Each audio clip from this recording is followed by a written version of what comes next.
Chapter 7. An account of the life and persecutions of John Wickliffe.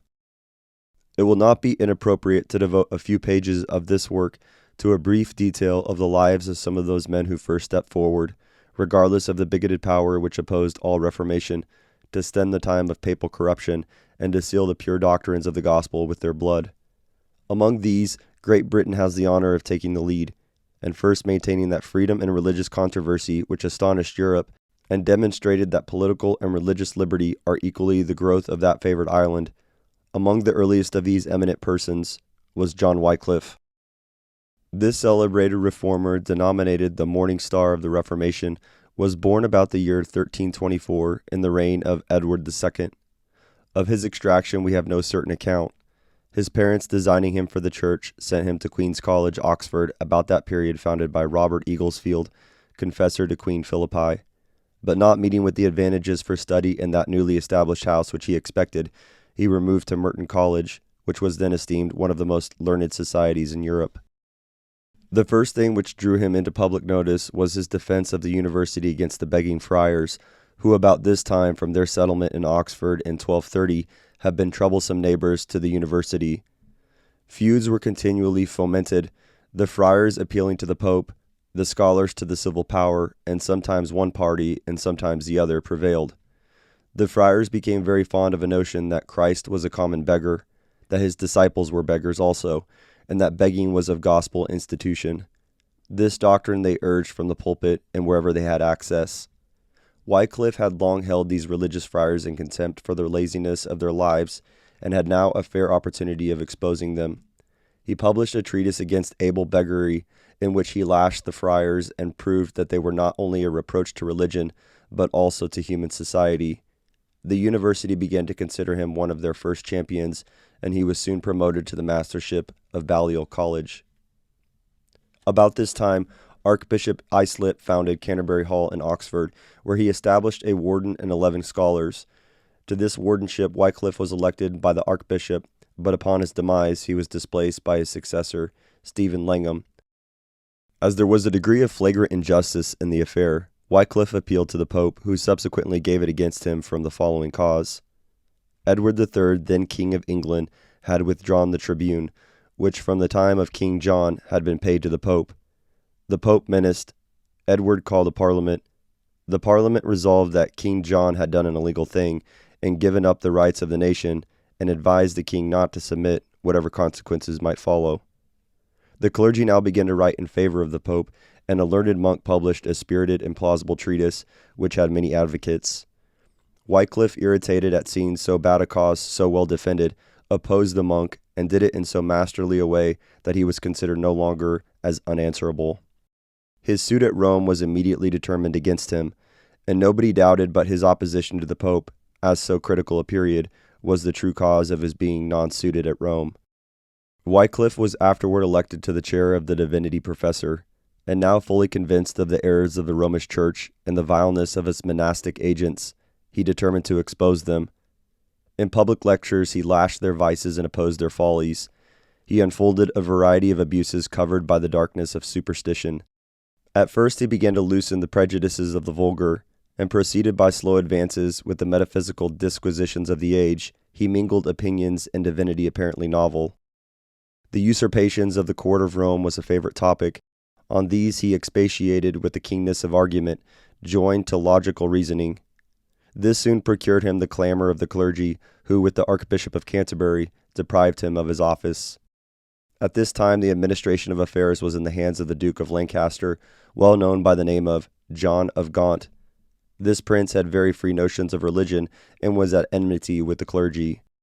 The exactions of the court of Rome having become very burdensome, he determined to send the Bishop of Bangor and Wickliffe to remonstrate against these abuses, and it was agreed that the Pope should no longer dispose of any benefices belonging to the Church of England. In this embassy, Wycliffe's observant mind penetrated into the constitution and policy of Rome, and he returned more strongly than ever, determined to expose its avarice and ambition. Having recovered his former situation, he inveighed in his lectures against the Pope, his usurpation, his infallibility, his pride, his avarice, and his tyranny. He was the first who termed the Pope Antichrist. From the Pope, he would turn to the pomp, the luxury, and trappings of the bishops, and compared them with the simplicity of primitive bishops. Their superstitions and deceptions were topics that he urged with energy of mind and logical precision. From the patronage of the Duke of Lancaster, Wickliffe received a good benefice, but he was no sooner settled in his parish than his enemies and the bishops began to persecute him with renewed vigor. The Duke of Lancaster was his friend in this persecution, and by his presence and that of Lord Percy, Earl Marshal of England, he so overawed the trial that the whole ended in disorder. After the death of Edward III, his grandson Richard II succeeded in the 11th year of his age. The Duke of Lancaster not obtaining to be the sole regent, as he expected, his power began to decline, and the enemies of Wickliffe, taking advantage of the circumstance, renewed their articles of accusation against him. 5 bulls were dispatched in consequence by the Pope to the king and certain bishops, but the regency and the Pope manifested a spirit of contempt at the haughty proceedings of the pontiff, and the former, at that time wanting money to oppose an expected invasion of the French, proposed to apply a large sum collected for the use of the Pope to that purpose. The question was submitted to the decision of Wickliffe. The bishops, however, supported by the papal authority, insisted upon bringing Wickliffe to trial, and he was actually undergoing examination at Lambeth, when, from the riotous behavior of the populace without, and awed by the command of Sir Lewis Clifford, a gentleman of the court, that they should not proceed to any definitive sentence, they terminated the whole affair in a prohibition to Wickliffe not to preach those doctrines which were so obnoxious to the Pope. But this was laughed at by our reformer, who, going about in a long frieze gown, preached more vehemently than before. In the year 1378, a contest arose between 2 popes, Urban VI and Clement VII, which was the lawful pope and true vicegerent of God. This was a favorable period for the exertion of Wickliffe talents. He soon produced a tract against popery, which was eagerly read by all sorts of people. About the end of the year, Wickliffe was seized with a violent disorder, which it was feared might prove fatal. The begging friars, accompanied by 4 of the most eminent citizens of Oxford, gained admittance to his bedchamber, and begged of him to retract, for his soul's sake, the unjust things he had asserted of their order. Wickliffe, surprised at the solemn message, raised himself in his bed, and with a stern countenance replied, quote, "I shall not die, but live to declare the evil deeds of the friars." End quote. When Wickliffe recovered, he set about a most important work, the translation of the Bible into English. Before this work appeared, he published a tract wherein he showed the necessity of it. The zeal of the bishops to suppress the Scriptures greatly promoted its sale, and they who were not able to purchase copies procured transcripts of particular Gospels or epistles. Afterward, when lawlessly increased and the flames kindled, it was a common practice to fasten about the neck of the condemned heretics such of these scraps of Scripture as was found in their possession, which generally shared his fate. Immediately after this transaction, Wickliffe ventured a step further and effected the doctrine of transubstantiation. This strange opinion was invented by Passard Robert and asserted with amazing boldness. Wickliffe, in his lecture before the University of Oxford, 1381, attacked this doctrine and published a treatise on the subject. Dr. Barton, at this time Vice-Chancellor of Oxford, calling together the heads of the university, condemned Wicliffe's doctrines as heretical and threatened their author with excommunication. Wickliffe could now derive no support from the Duke of Lancaster, and being cited to appear before his former adversary, William Courtenay, now made Archbishop of Canterbury, he sheltered himself under the plea that, as a member of the university, he was exempt from episcopal jurisdiction. This plea was admitted, as the university was determined to support their member. The court met at the appointed time, determined, at least, to sit in judgment upon his opinions, and some they condemned as erroneous, others as heretical. The publication on this subject was immediately answered by Wickliffe, who had become a subject of the archbishop's determined malice. The king, solicited by the archbishop, granted a license to imprison the teacher of heresy, but the commons made the king revoke this act as illegal.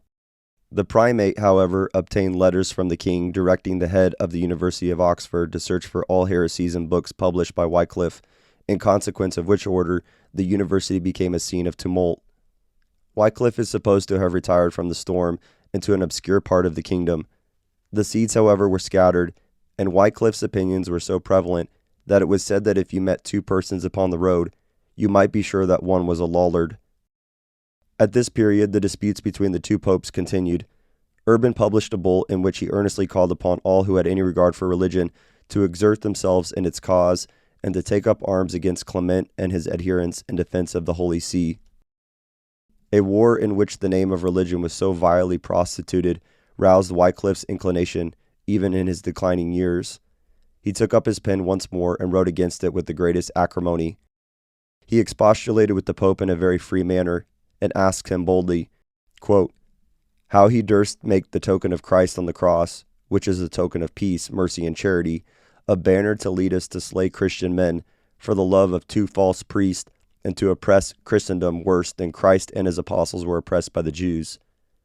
When, said he, will the proud priests of Rome grant indulgences to mankind to live in peace and charity, as he now does, to fight and slay one another?